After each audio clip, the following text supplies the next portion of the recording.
بتایبەت ژنا کورد و همه تایبەت li jina Kurd got pêşengtîş bo tevahî jinên herêmê kir. Em li wa pîroz dikin û bombarek dikin.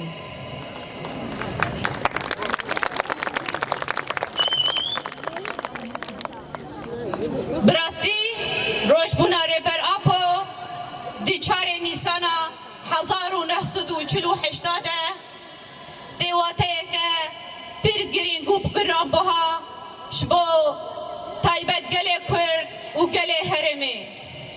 Rojbûna rêber Apo ji me re azadî ye.